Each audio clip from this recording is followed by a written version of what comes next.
Do you like stories? అయితే వినండి, a short story. Love story కాదు, మంచి story. A teacher conducted a running race for his students.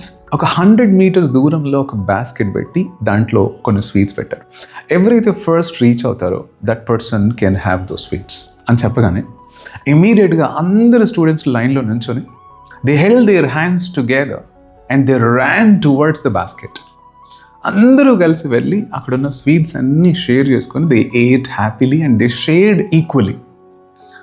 And అక్కడ teacher shock అయ్యారు, ఏంటి మీలో ఎవరో ఒకరు విన్ అవుతారు అనుకున్నాను, అందరికీ ఇలా షేర్ చేశారంట.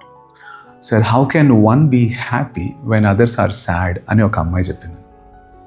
సెయింగ్ దాట్ మనం ప్రపంచాన్ని మొత్తం జయించలేకపోయినా అట్లీస్ట్ ఇంట్లోనైనా ఒకరిని హర్ట్ చేస్తూ ఇంకొకరు హ్యాపీగా ఎలా ఉండాలి అనుకుంటామో, really that's a very bad attitude. At least మన దగ్గర ఉన్న సారోని చెప్పలేకపోయినా మనకున్నటువంటి మంచి ఎక్స్పీరియన్స్ని ఇంట్లో షేర్ చేయడం, అలాగే వాళ్ళతో పంచుకోవడం, that's a great opportunity for you.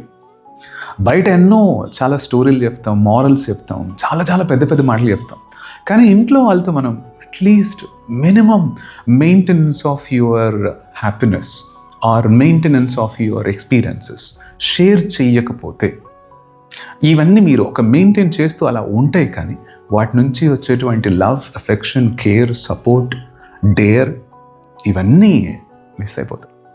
Share with your family. At least your family can see your weakness and strength. If you have weakness, they will support you, they will encourage you. If you have strength, they will make you stronger than others.